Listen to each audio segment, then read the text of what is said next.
लेकर के उनको साथ जोड़ करके ये अपने संगठन को धीरे धीरे मजबूती कर रहे हैं और आगे बढ़ा रहे हैं। आपको मैं ये भी बताना चाहता हूं कि ये मोदी जी का जिला है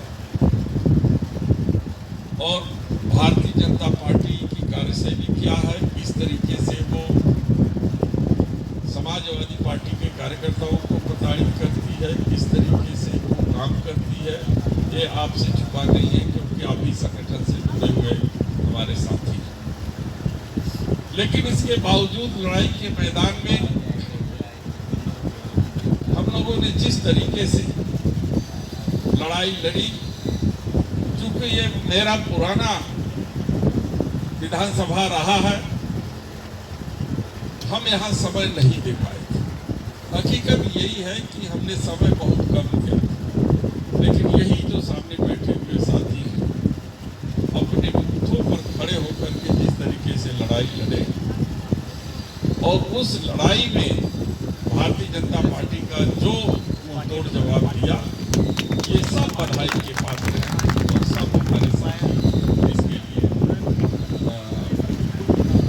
इसी के लिए जो है कि इन्हीं के बल पर हम लोगों ने इस लड़ाई को लड़ी।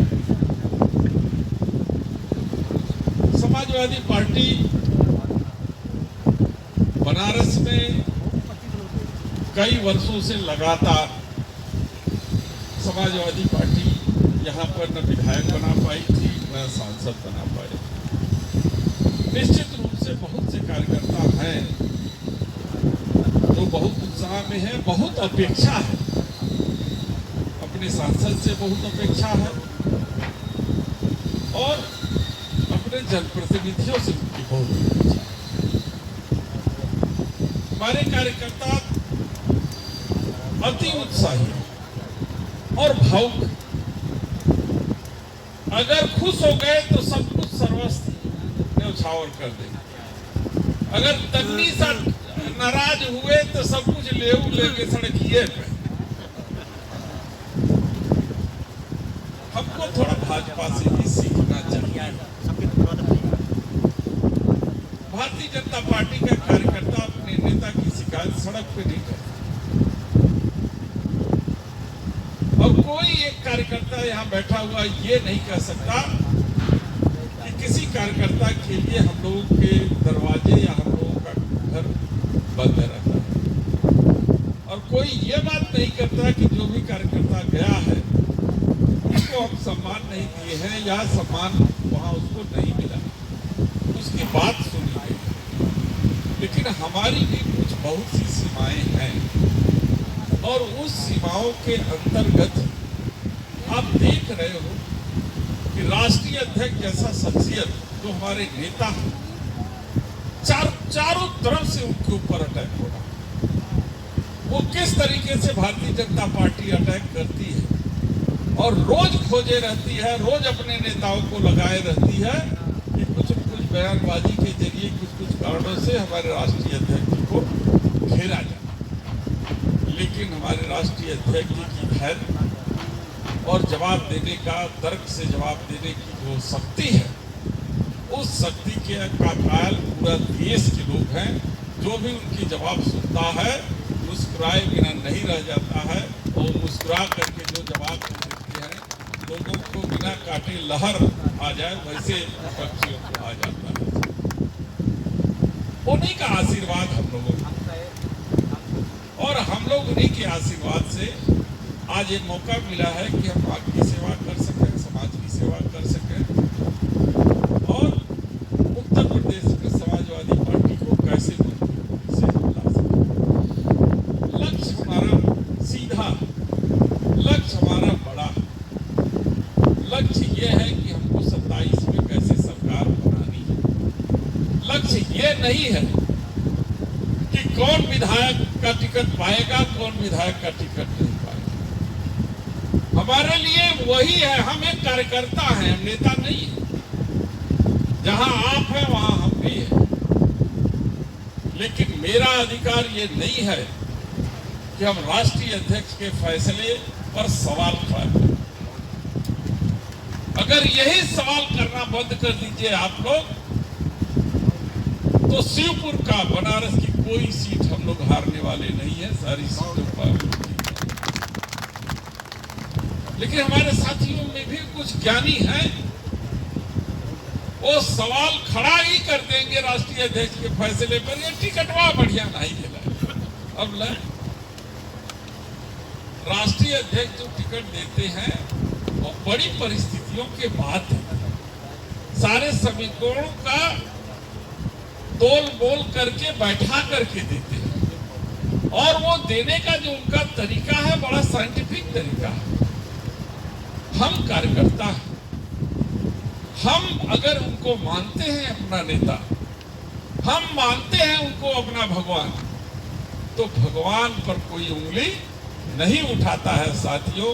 अगर वही संकल्प हर कार्यकर्ता अपने दिल में बैठा ले और अपनी अपनी जगह, जैसे आप लोगों ने लोकसभा के अंदर संकल्प लेकर के बूथों पर डटे रहे, उसी तरीके से आप लोग अगर विधानसभा में भी डटे रहेंगे तो वह दिन दूर नहीं है कि शिवपुर विधानसभा से समाजवादी का परचम लहराने से कोई रोक नहीं सकता।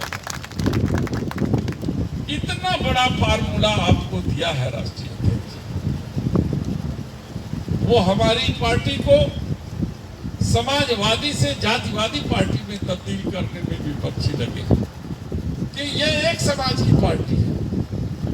लेकिन जितनी बुद्धिमत्ता तरीके से पीडीए को आगे करके इस नैरेटिव को हमारे राष्ट्रीय अध्यक्ष जी ने तोड़ा है, उसका जवाब विपक्षियों के पास, सत्ता पक्ष के पास नहीं है।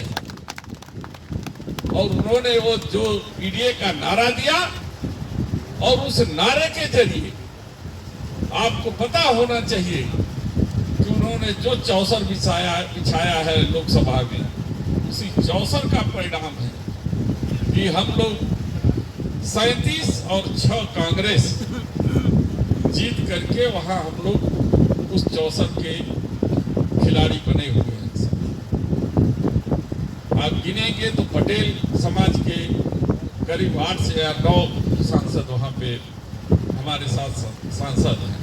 6 सांसद हमारे मौर्य समाज के हैं, करीब उतने ही सांसद हमारे अनुसूचित जाति के पासी समाज के हैं, हमारे जो है कि निषाद और बिंद समाज के साथी उसमें भारी अच्छी संख्या में है।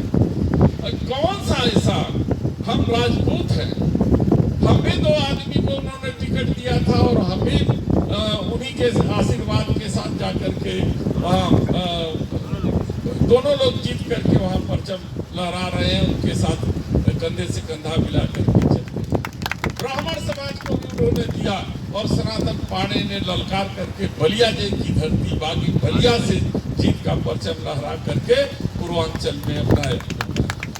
तो ये प्लेटफॉर्म का उपयोग हमको आने वाले भविष्य में करना है। मेहमान हैं हमारे पीडीए के साथी, आप घराती हो, घराती कभी पहले थाली लेके खाना नहीं खाता, पहले आने वाले मेहमान को खाना खिलाता है, उसे खुश रखता है, तब फिर बाद में बचा पूजा करता है। सब लोग गांव के रहने वाले, अब थोड़ा समाज बदल गया है, लेकिन हमने देखा है कि गांव में अगर बारात आई है तो पूरा गांव तब तक नहीं खाने पर जाता था जब तक कि बाराती लोग खा नहीं लेते थे। क्यों दादा, गलत कहे तो बताइए, है ना बात? अब का जमाना बदल जाता कि गाँव वाले लूट के खाए दिए बरतिया के मिली कि ना। अब इस चीजों को समझना पड़ेगा, हम सबको आगे बढ़ करके पीडीए को मजबूत करना पड़ेगा और उनको संतुष्ट करना पड़ेगा, उनको जोड़ना पड़ेगा। अगर हम जोड़ते हैं, उनका भरोसा कायम कर लेते हैं, तो हम पंचायत भी जीतेंगे, हम विधानसभा भी जीतेंगे और लोकसभा हम जीता भी है। हमको उसी पीडीए को मजबूत करने की दिशा में आगे बढ़ना चाहिए। हो सकता है मुझसे भी कोई गलती हो जाए, हो सकता है आपसे भी कोई गलती हो जाए, तो ये बात सड़क की नहीं है कि आप चौराहे पर खड़ा होकर भाषण देने लगे। अरे मेरा घर खुला है, आइए अपनी बात, अपनी कठिनाई, अपनी दिक्कत, अपनी परेशानी आप मुझसे कहिए ना। अगर मैं न सुनूं और मैं आपको संतुष्ट न करूं तो फिर आपका भाई आपका वो है, आप जहां चाहे तहां उस बात को अपना भड़ास निकाल सकते हैं। आप राष्ट्रीय अध्यक्ष जी के यहाँ जा सकते हैं, वहां भी मेरी शिकायत कर सकते हैं, लेकिन अगर मैं न संतुष्ट कर सकूं तब तो इसलिए आप लोगों से यही निवेदन है कि दूसरे को कहने का मौका मत दे। अपने घर की बात अगर दूसरी जगह आप भेजेंगे तो किसकी बदनामी? कमजोर कौन होगा? आज एक हवा है कि हम लोग 1 लाख से ज्यादा शिवपुर में वोट पाए हैं, हमको इसको बढ़ा करके 1,30,000 तक पहुंचाना, तो कैसे पहुंचाए? हमको मालूम है कि हम निषाद समाज में बहुत ज्यादा काम नहीं कर पाए थे क्योंकि मैं टाइम नहीं दे पाया था। हमको मालूम है कि हम किन समाज से मेरी कमजोरी थी। हम तो फ्री रहेंगे ना, अब चुनाव तो नहीं लड़ेंगे, हम लड़ाएंगे और हम फ्री रहेंगे और उन लोग जगहों पर जाएंगे जहां पर हम कमजोर रहे हैं और उनको फिर से मनाएंगे। उनका पैर पकड़ना होगा, उनके बीच में बैठना होगा, उनके बीच में खाना खाना होगा, क्योंकि वो अपने हैं और किसी कारण से हमारे जो है कि थोड़ी सी दूर हो गए थे, उस समय में उनके पास नहीं जा पाया था, उनको हम मना लेंगे। उनके मनाने में हमारी कोई दिक्कत नहीं है, न ही हम ये परहेज करते हैं सब। तो इसलिए सबसे पहले आए हैं हमारे परीक्षक महोदय, आज समीक्षा ले रहे हैं। इसको शिकायत मत समझिए, इसको एक नसीहत समझिए कि जहां कमी हो, जहां हम कमजोर हो, वो टिक लगा लीजिए, सहयोग लीजिए, हमारा भी सहयोग लीजिए। अपने साथियों का जो चुनाव लड़ चुके हैं, संजय भाई चुनाव लड़ चुके हैं, हमारे उदयलाल जी चुनाव लड़ चुके हैं, मिश्रा जी जिला पंचायत अध्यक्ष रह चुके हैं, रामपालन जी भी यहाँ के 2 बार प्रमुख रह चुके हैं हरुआ ब्लॉक में, और हमारे बेनाम भाई भी इनके उस बार तैयारी किए थे, बहुत बढ़िया वहाँ काम किए थे। तो बहुत से लोग हैं जिन लोगों ने तैयारी की, लेकिन सब लोग मिलकर के संगठन को मजबूत करें और मजबूत करने के साथ इस संकल्प से कि राष्ट्रीय अध्यक्ष जी जो निर्णय लेंगे, जिसको भी अगर अपना आशीर्वाद देंगे, हम एक क्षण भी देरी नहीं करेंगे और उसके साथ होकर के समाजवादी के परचम के साथ खड़े होते दिख जाएंगे। और संकल्प लीजिए कि एक भी समाजवादी के कार्यकर्ता, किसी कार्यकर्ता के खिलाफ, चाहे अध्यक्ष हो, चाहे हमारा विधानसभा अध्यक्ष हो, चाहे हमारा सेक्टर अध्यक्ष हो, चाहे हमारा जो है कि जोनल अध्यक्ष हो, हम उसकी शिकायत हम सड़क पे नहीं करेंगे। हमको शिकायत होगी, हम उसके घर चले जाएंगे, हम अपने अध्यक्ष को लेकर के चले जाएंगे कि भैया काम कर लो, भैया ये कर लो। अब दोबारा मौका मिलने वाला नहीं है।